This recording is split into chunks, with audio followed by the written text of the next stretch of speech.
Today I'm reviewing something a little bit different. Instead of a new car or truck, I will be testing this, an e-bike.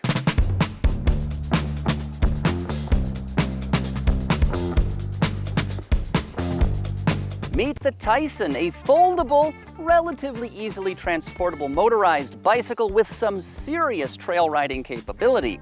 In addition to knobby tires, this thing also has front and rear suspension, powerful disc brakes, a top speed of 28 miles per hour, and a range, while pedaling, of up to 55 miles. And I'll be putting that last number to the test by riding this thing up to Metamora, Michigan. I'm told they have some sort of hot air balloon festival going on this weekend, and it's a distance of about 20 miles from where I stand right now, so we should have more than enough range to make it. But what if I don't pedal at all? Because with the Tyson, I don't have to. So let's find out how far this battery pack will take me.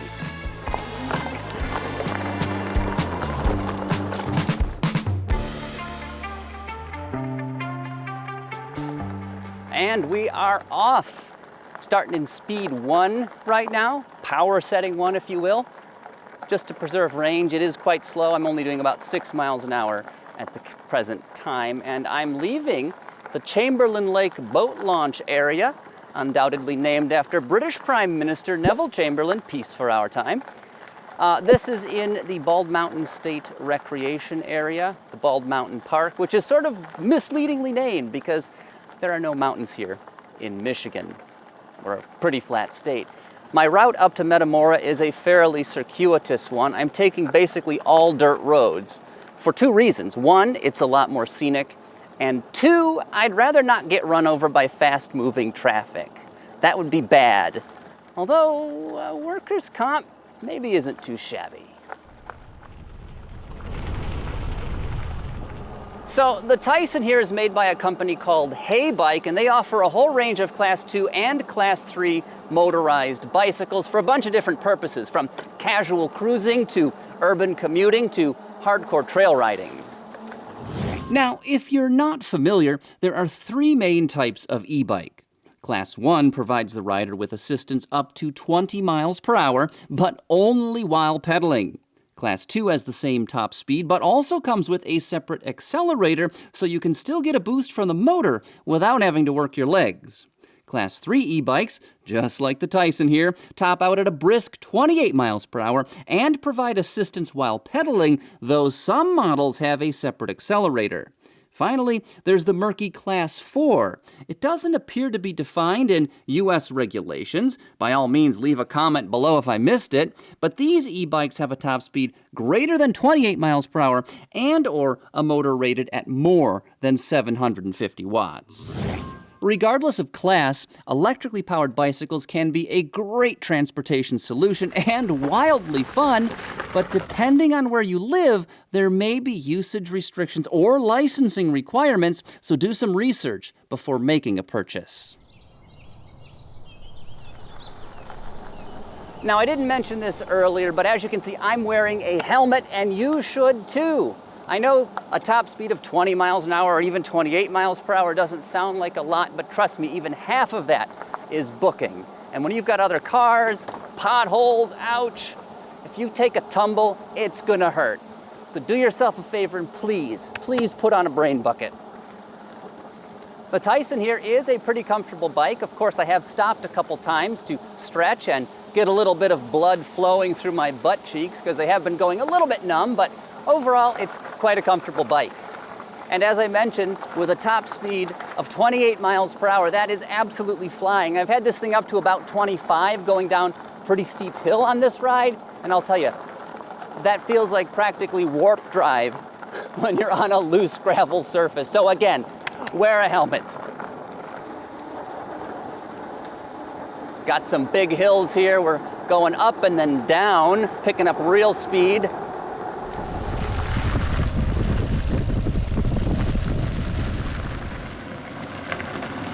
So the Tyson offers 5 levels of assist. 1 is the lowest, 5 is the most. Of course, there's also a 0, which is no assist, so you're doing all the work. If you just want to ride it as a conventional bicycle, you can do that. It's a bit heavy, it's a bit hard on the legs, but you can do it, no big deal.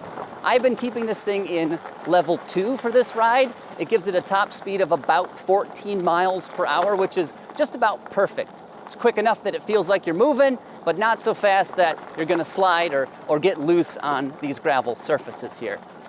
So in setting 2, I can pretty much keep the thumb control full throttle. I don't have to worry about modulating it at all to reduce my speed or anything if I start to get a little bit squirrely.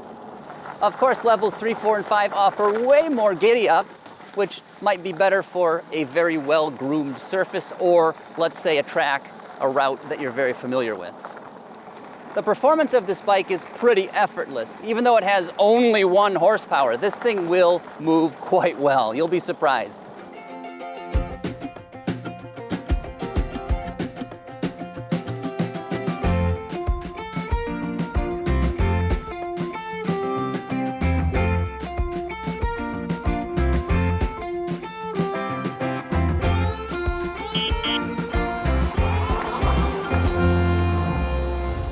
Looks like somebody broke down here. They left a note. Dead skunk in the middle of the road, bad day. Want to make it worse? Tow the truck. I will be back to move this. And they left a number. That's funny. Very courteous though. I hope they're okay and maybe it's just out of fuel and they'll be on the road again.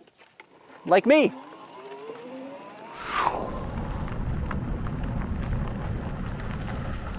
So there are 2 ways to access motor assist on this bike. One, of course, is the thumb toggle here on the handlebar, but I can also start pedaling, and that will tell the motor to engage and provide assist. So right now, I'm working my legs up and down, but they're not actually providing any force. I'm not driving the bike forward by pedaling. The motor's doing all the work. I've got it in a very low gear, and right now my pedaling is just telling the motor, hey, give me the juice, which is what it's doing. Again, this bike has impressive performance, but I do find the power delivery a little bit jerky when you're taking off from a stop. You hit the thumb toggle and it just jumps off the line, so you better be holding on tight because this thing wants to run. Additionally, it can be quite tricky. Let's say you want to turn and you start pedaling. Well, it just starts jumping and it almost feels like you're going to tip over. So if you want to get rolling from a stop, you might want to have this in 0, which again, does not provide any pedal assist. Just be aware of that. Additionally, we have lots of other features on this bike. There's a horn that's surprisingly loud. You've got turn signals, there's a headlight, and of course you do have gears that you can select over here on the right side of the handlebar. There are 7 different forward speeds. I haven't really been using that since the motor's doing all the work, but it's great to have if you're just gonna ride this as a conventional bicycle.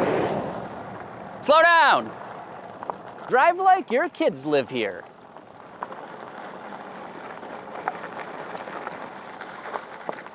All right, let's take a quick break now and talk about some of the Tyson's specifications. I, of course, also need to stretch my legs a little bit. It's been kind of a long ride. But anyway, as I mentioned, this is a Class 3 e-bike, so the top speed is 28 miles per hour, though it also, of course, has the hand accelerator right up here, which is very easy to use with your thumb right as you're riding. Again, you can pedal to get assist, but I find that pretty convenient as well. Now, the Tyson here is fitted with a 750 watt electric motor. It's at the back wheel, and that's about 1 horsepower, which of course in the automotive world is absolutely nothing, but for an e-bike, again, it delivers quite shocking performance. This thing is really responsive.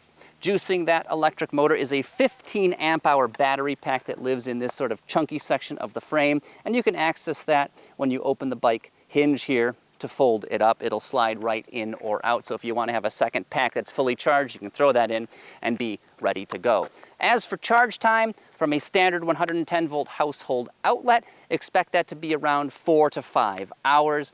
Not too bad. If you try to DC fast charge this bike, well, I mean, you can't, but if you tried, it would probably explode. If you're gonna do that, make sure you put it on YouTube because you'll probably get 1 million views. All right, let's get this out of the way for now.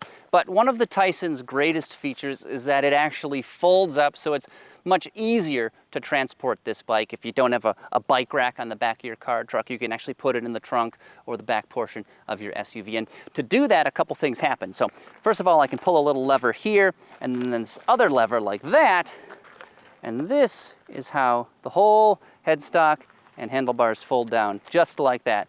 Very nice and out of the way. But over here, there's another latch, a nice big, husky, high-quality latch. You can see, and if I push this like that and pull it out, now the whole bike is basically going to fold right in half.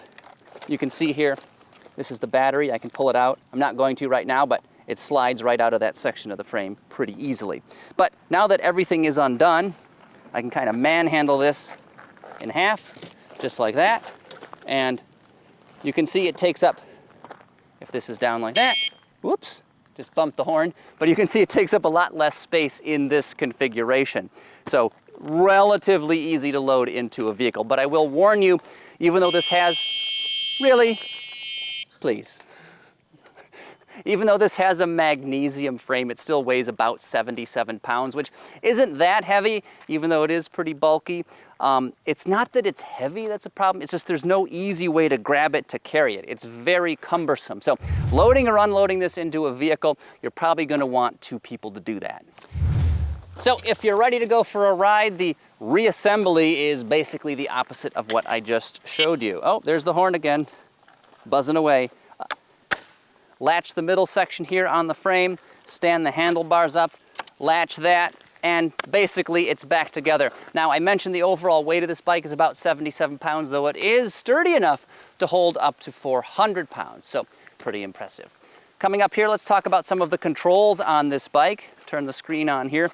You can see this display kind of looks like a smartphone, but it's super gritty, almost impossible to read in sunlight, and it's not a touch screen, so be aware of that. But this is where you keep track of your speed. There's an odometer, there's an indicator for your lamp, of course, a battery percentage indicator as well. We're at 66% right now, and we've gone about 14 miles, so we're doing pretty well on our ride.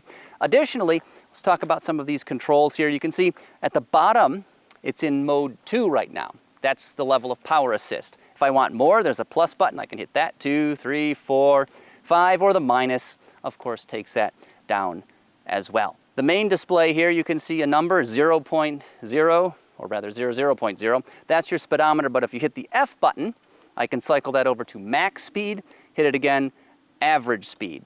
So you get 3 options there. They're all showing 0 right now because that times out when the bike shuts off, that resets. The bike timed out, that's why it's showing 0 right now. As for other controls, horn, gotta honk that. We've got some turn signals too, of course. A light switch to turn your headlamps on, so hopefully you don't get run over at night. Up here, of course, you have your shifter, plus and minus. This is how you control the ratios. It's a 7-speed on this bike, so when you're pedaling manually, you can adjust how hard it is to pedal. Then this, of course, is your hand throttle. This is what you can toggle with your thumb to activate the electric motor, so you don't have to be pedaling to get assist.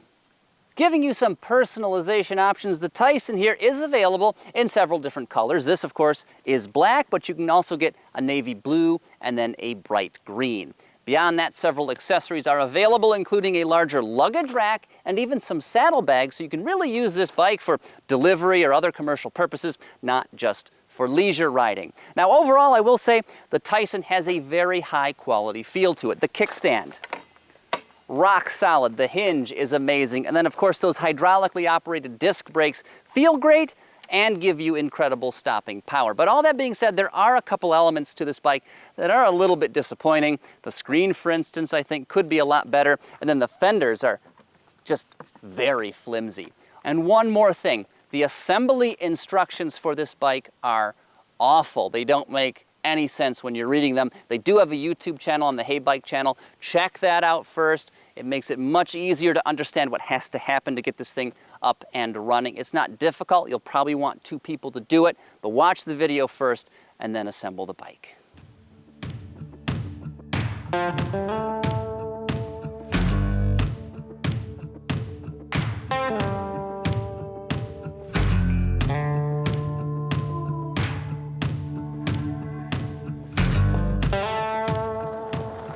All right, we're back on the road one more time, and I want to touch very briefly on those gear ratios that I mentioned. They have nothing to do with the electric motor. They only come into play when you are pedaling. So if you put it in first, it's not going to give the motor more gearing to get you off the line quicker. Likewise, if you've got it in 7, it won't give the bike a higher top speed when the electric motor is running. They only come into play when you are pedaling.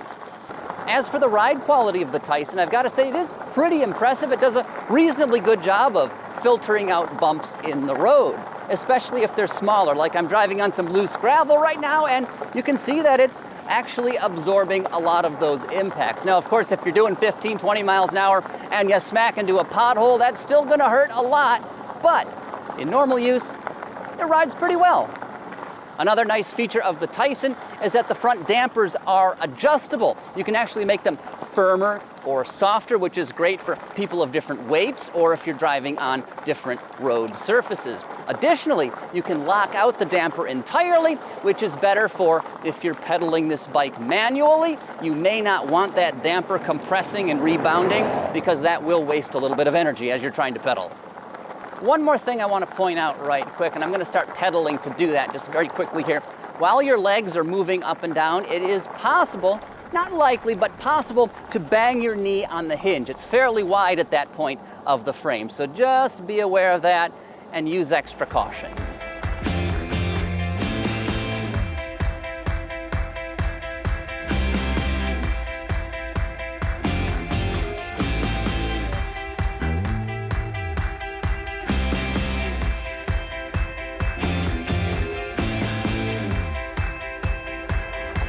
All right, I just turned onto Blood Road here, which pretty ominous name, and supposedly it's haunted. I read a little bit online that there was some group of people that came here hundreds of years ago and would perform sacrifices in the woods, all kinds of weird stuff like that. And I have no idea if any of that is actually true or if it's just urban legend, but I will tell you this section of Blood Road is kind of spooky. It's very narrow and the tree cover above makes it quite dark.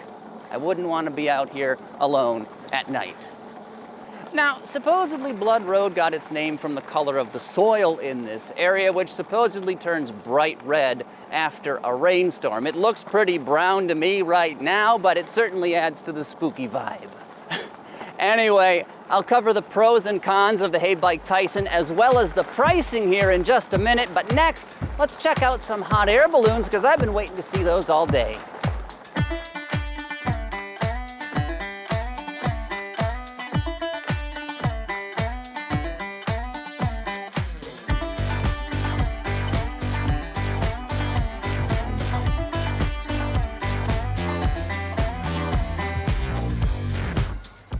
Well, it turns out this might be the perfect mode of transportation around here because it's absolute insanity. It was very difficult to get in the parking lot here, but we managed to do it. I'll tell you what I'm happy about. We made it to the balloon festival here with about 32% left in the battery pack, which is pretty impressive. However, I don't know exactly how accurate that figure is because obviously when you're going up a hill, the number goes way down, and when you're coasting, it goes way up. So regardless though, we made it here, and let's see if they're gonna launch any balloons, but I'm kind of doubtful.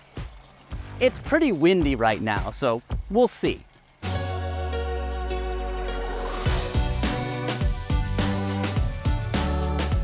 Carnivals are famous for deep-fried dough. You can get corn dogs, hush puppies, funnel cakes, maybe beignets. Elephant ears? Really? They're serving those? They're endangered. That's terrible. By Jove, we've stumbled across some sort of competitive agricultural event where drivers are taking their modified traction engines and attempting to haul some sort of sled. I have no idea what's going on, but the country folk do appreciate it.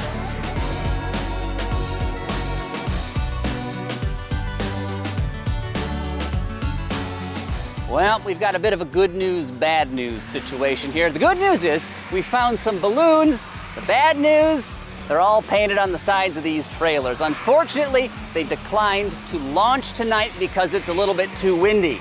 Who called that? Anyway, speaking of good news, bad news, let's recap the strengths and weaknesses of the Heybike Tyson, which almost sounds like Mike Tyson. Wonder if that's a good thing or a bad thing.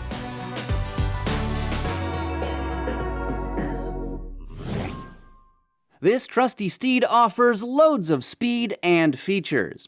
Thanks to an actual suspension system, the ride is quite good on rough surfaces, like dirt roads. The performance this e-bike offers is very strong, though there's plenty of adjustability too. The battery is a bit awkward to remove, but it's awesome that you can pull it out if needed. The hand accelerator is great to have, so you can get motor assistance without having to pedal. And finally, the folding design makes this thing easy to transport. Well, relatively easy at least. Of course, there are a few downsides. The written instructions are terrible. I wish some of the controls were more intuitive. When the motor engages, it's way too aggressive, even in lower power settings. And the Tyson is still pretty heavy at around 77 pounds. So the Heybike Tyson is a lot of fun to ride, plus that folding design makes it much more versatile than some other e-bikes that are out there today. As for pricing, this thing goes for about $16.99, which certainly isn't cheap, though it is comparable to a lot of other Class 3 e-bikes, though some do cost way more than the Tyson. Ultimately, if you're looking for a motorized bicycle, one with a little bit of off-road capability, consider the Tyson, because honestly, there's a lot to like here. Well, sadly, we saw no real hot air balloons, but I'm sure our producer Ben will put some beautiful 3D renderings up in the sky, just lifelike recreations of the balloons that we hope to see. Anyway, next, check out my full review of Bugatti's electric scooter. If an e-bike is too much for you, consider one of these.